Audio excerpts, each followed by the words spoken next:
Good morning, students. Welcome to Devasya International Public School online classes. Today, we are going to do grammar lesson number 15, figure of speech, similes and metaphors. What is the figure of speech? Figure of speech का मतलब होता है अलंकार, जिसको आप हिंदी में बोलते हो अलंकार। जैसे कि मैं आपको एक एग्जाम्पल देकर समझाती हूँ कि हम सब लोग जानते हैं कि सरदार वल्लभ भाई पटेल है, वो ऐसे माने जाते हैं कि वो लोह पुरुष है। लोह पुरुष मतलब लोखंडी पुरुष। इसका मतलब ये नहीं है कि उनका पूरा बॉडी है वो लोहे का बना है, पर वो इतने स्ट्रांग है, लोहे जितने स्ट्रांग है वो, कि उनकी कंपेयर हमने लोहे से कर दी।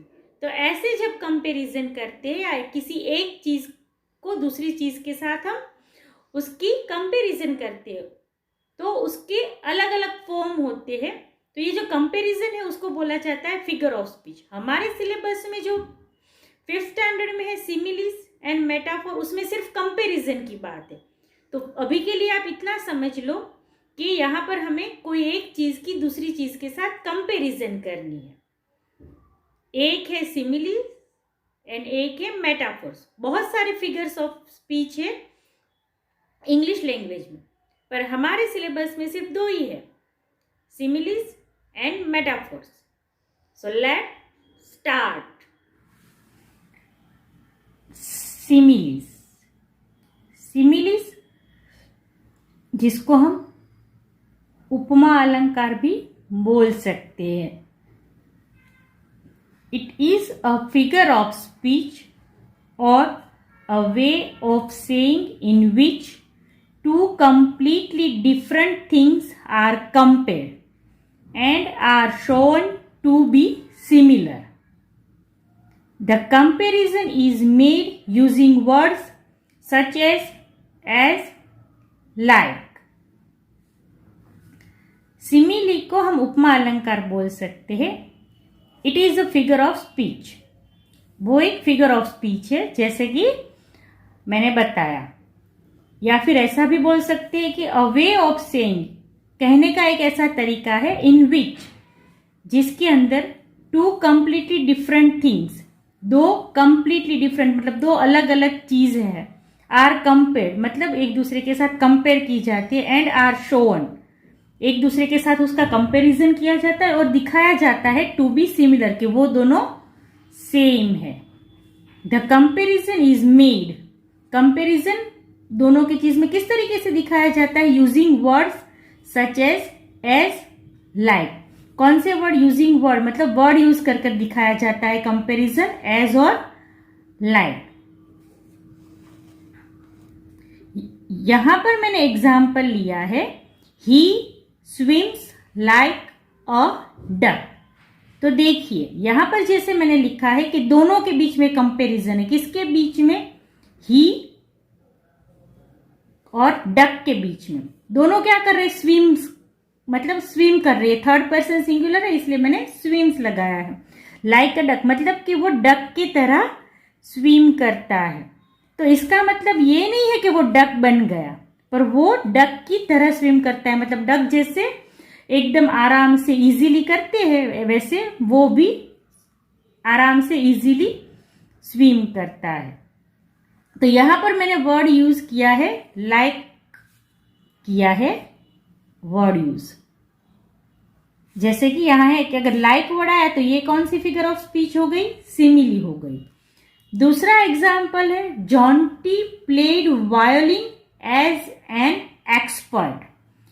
जॉन्टी प्लेड वायोलिन मतलब जॉन्टी है वो वायोलिन बजा रहा है, एज एन एक्सपर्ट मतलब कोई एक्सपर्ट की तरह। मतलब वो एक्सपर्ट तो नहीं बन गया है, लेकिन वो इस तरीके से वायोलिन बजाता है जैसे कोई एक्सपर्ट पर्सन होता है और वो वायोलिन बजाता है। तो यहां पर मैंने वर्ड यूज किया है एस। तो यहां पर मैंने एग्जाम्पल लिया था लाइक का, दूसरा लिया है एज।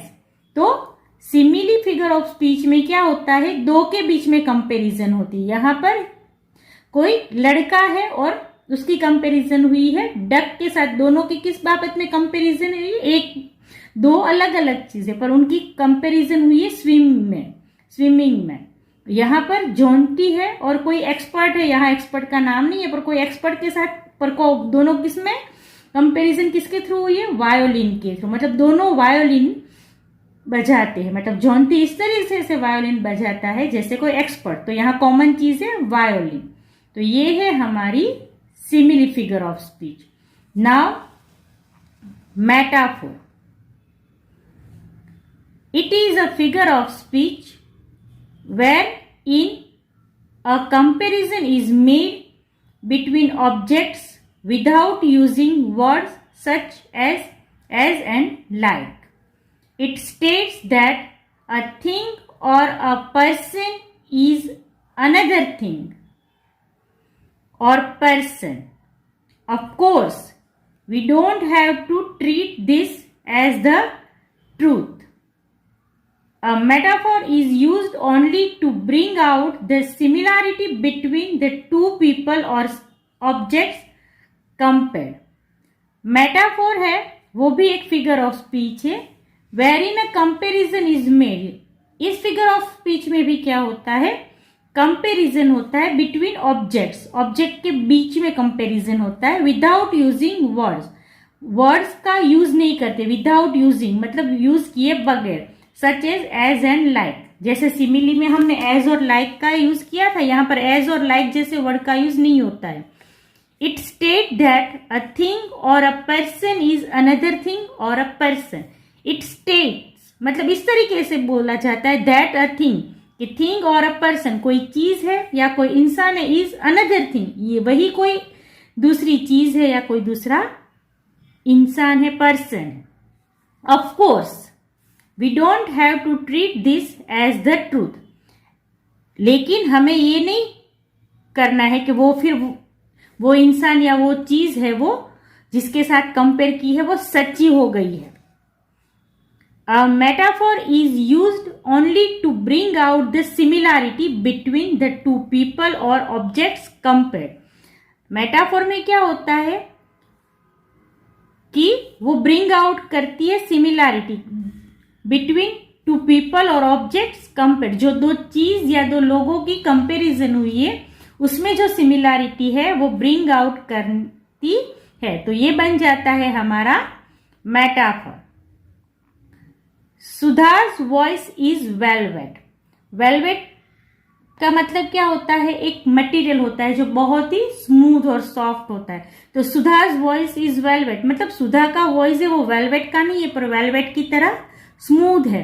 तो यहां पर ये कंपैरिजन तो हमने किया है मेटाफोर में, लेकिन इसका मतलब ये नहीं है कि सुधा का वॉइस वेलवेट बन गया। पर यहां पर ये होता है कि सुधा का वॉइस है वो वेलवेट की तरह एकदम ही स्मूथ है, एकदम सॉफ्ट है। तो उसके वॉइस की कंपैरिजन हुई है वेलवेट के साथ। तो ये है हमारा मेटाफोर। मेटाफोर को हम रूपक अलंकार के नाम से हिंदी में जानते हैं। Now open page number 94, activity 1। Underline the nouns and pronouns that are being compared to each other in the following sentences. मतलब यहाँ हमें वो नाउन या प्रोनाउन को अंडरलाइन करना है जो कंपेयर होते हैं एक दूसरे के साथ में। फर्स्ट है he was as dangerous as a snake. तो यहां ही कोई बॉय है उसकी कंपैरिजन हुई है स्नेक के साथ। तो हमने ही के नीचे और स्नेक के नीचे अंडरलाइन किया है। यहां पर ही है वो प्रोनाउन है। Second one, when father is ill he is a bear with a sore head. तो when father is ill, he यहां फादर के लिए यूज हुआ है। तो हमने यहाँ पर फादर की कंपेयर हुई, he is a bear, bear with a sore head, मतलब फादर की कंपेयर हुई है बियर के साथ, तो हमने फादर और बियर के नीचे अंडरलाइन की है। Third one, she screamed like a siren. She pronoun है जो किसी लड़की के लिए यूज होता है, तो उसकी कंपैरिजन यहां हुई है सायरन के साथ। Fourth one, Lata Mangeshkar is the Nightingale of India, तो यहां लता मंगेशकर की कंपेयर हुई है इंडिया की नाइटिंगेल के साथ। Fifth, the frightened boy was as white as a sheet. Frightened मतलब तो आपको पता है डरा हुआ लड़का है, तो वो कैसा हो गया है, एज वाइट मतलब डर के मारे, तो व्हाइट शीट होती है, शीट मतलब आप पेपर की शीट समझ सकते हो कि व्हाइट पेपर एक होता है उसके जैसे, तो उसकी कंपेयर हुए बॉय की शीट के साथ। Six one, the king was a lion in the battlefield. Battlefield मतलब लड़ाई का मैदान, तो लड़ाई के मैदान में किंग वॉज अ लायन मतलब राजा कैसा बन जाता है, लायन के जैसा, तो राजा की कंपेयर हुई है लायन के साथ, तो हमने वहां पर अंडरलाइन किया है किंग के नीचे और लायन के नीचे। Now activity 2, state which sentence contains a simile and which sentence contains a metaphor. मतलब कौन सा सेंटेंस है वो सिमिली है और कौन सा है वो मेटाफर है, वो आपको लिखना है सिर्फ। ये एक्टिविटी हम टेक्स्ट बुक में ही करते हैं। फर्स्ट वन है, today the sun is a burning ball of orange, तो यहां sun is a burning ball लिखा हुआ है, तो वो बन जाता है metaphor. Bhakta Prasad was as inquisitive as a 2 year old, तो यहां एज का यूज हुआ है, तो सिमिली हमने सीखा कि एज या लाइक का यूज हुआ होगा, तो वो बन जाएगा हमारा simile. Third one, the 3 boys walked as silently as ghosts when they went to rescue the baby elephant। as ghost मतलब यहां पर as silently as ghost लिखा है, तो यहां पर as का यूज हुआ है, तो वो बन जाएगा simile. Fourth, Dhyanchand was a wizard with a hockey stick, तो ध्यानचंद की कंपैरिजन हुई विजार्ड के साथ, तो metaphor. Fifth one, the balance of nature is as delicate as a cobweb, तो यहां एज का यूज हुआ है, तो वो बन जाता है simile. Six one, usually I go to sleep early but today night I am a night owl, तो यहां I am a night owl लिखा हुआ है, तो ये है मेटाफर। यहां पर नहीं दिख रहा था, तो मैंने इसलिए 6 नंबर का यहां लिखा है मेटाफर एरो करके, आप भी ऐसे लिख सकते हो चाहो तो। 7th नंबर है, the dancer was a graceful गैजल on stage, तो डांसर है कैसी है, ग्रेसफुल गैजल जैसी दिख रही है स्टेज के ऊपर, तो मेटाफर। 8 नंबर है, Pippi looked like a scarecrow in her peculiar coat, तो यहां पर है लाइक का यूज, तो हम लिखेंगे simile. I moved about quietly like a dormouse, like का यूज हुआ है, simile. 10th number, the soup is as tasteless as ditch water, as tasteless, as का यूज हुआ है, simile. 11, to my horror I realise I was as penniless as a beggar, यहां as का use हुआ है, तो ये बन जाता है simile. 12, don't be a chicken and hide behind your brother, don't be a chicken, chicken नहीं बनने की बात हो रही है डायरेक्टली, तो ये बन जाता है हमारा metaphor. I wandered lonely as a cloud, as का यूज हुआ है simile। 14 my brother can be a real donkey at 10, brother can be a real donkey, तो metaphor। I slept like a log last night, simile, क्योंकि यहाँ like का use हुआ है। 16 number, that one is a scorpion waiting to poison others, that one is a scorpion, the direct metaphor। And 17 speak loudly, he is as deaf as a door post, as का use हुआ as deaf, simile। Activity 3, read the poem and answer the questions that follow। I am just going to read the poem। The breeze is a messenger as sweet as roses in bloom that fills all the corners of my lonely room। The sky is a blanket bejeweled with diamonds so bright that twinkle and sparkle like fireflies at night। The street is a river on which traffic can flow, where cars scurry like fish and swish to and fro। तो यहाँ poem हमने read की। Poem के नीचे जो दिए हैं questions, उनके ऑप्शन भी दिए हुए हैं, तो उसमें से हमें आंसर फाइंड आउट करना है। फर्स्ट क्वेश्चन दिया हुआ है, in the first rhyme the author uses a simile to compare. Simile हमने देखा कि एज का यूज होता है या फिर लाइक का यूज होता है। तो उसमें 4 ऑप्शन है, a messenger to the scent of a rose, a breeze to the sweet smell of roses, third है a messenger to a lonely room, and fourth one is lonely room to a wind storm. तो यहां देखिए आप first line में क्या दिया, the breeze is a messenger. तो actually messenger कौन है, ब्रीज है। तो हमारा आंसर आएगा the breeze to the sweet smell of roses, क्योंकि सेकंड लाइन में लिखा है एज स्वीट एज रोजेस, तो ब्रीज की बात हो रही है। बुक में आंसर गलत है।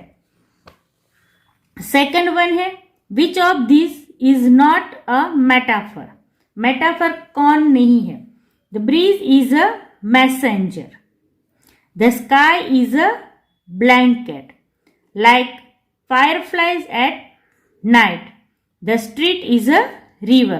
तो लाइक फायरफ्लाइज, तो यहाँ लाइक का यूज हुआ है, वो मेटाफर नहीं है। यहाँ ब्रीज को मैसेंजर बोला गया है, स्काई को ब्लैंकेट और स्ट्रीट को रिवर। तो आंसर है लाइक फायरफ्लाइज एट नाइट, वो है उसका answer. Now turn the page.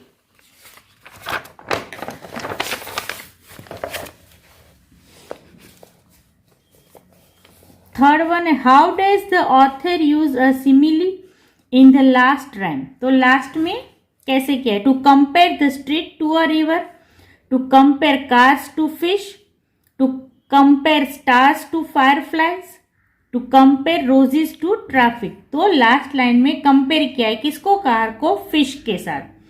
तो यहां पर हमारी एक्टिविटी 3 कंप्लीट होती है। आपको एक्टिविटी 4 करनी है, वो अपने आप करनी है। यहां पर एक एग्जाम्पल दिया हुआ है, जैसे कि Raghu is a mischievous as a monkey. तो ये है सिमिली, तो उसी का सेंटेंस है जिसको उन्होंने मेटाफर में लिखा है। तो Raghu is a monkey always up to mischief, तो ये है मेटाफर। तो एक ही सेंटेंस हम अलग अलग सिमिलीज में या मेटाफर में लिख सकते हैं, वो उन्होंने यहां पर दिखाया है। तो मेटाफर में हमें डायरेक्ट कंपैरिजन करनी होती है और सिमिली में हमें एज या लाइक का यूज करना है। तो एक्टिविटी 4 आपको अपने आप करना है, मैं उसका पीडीएफ आपको भेजूंगी। तो आपको ये एक्टिविटी 1, 2 एंड 3 है वो टेक्स्ट बुक में करनी है, पर एक्टिविटी 4 जो दी गई है वो आपको आपकी नोटबुक में लिखनी है with neat and clean handwriting. Till then, stay home, stay safe.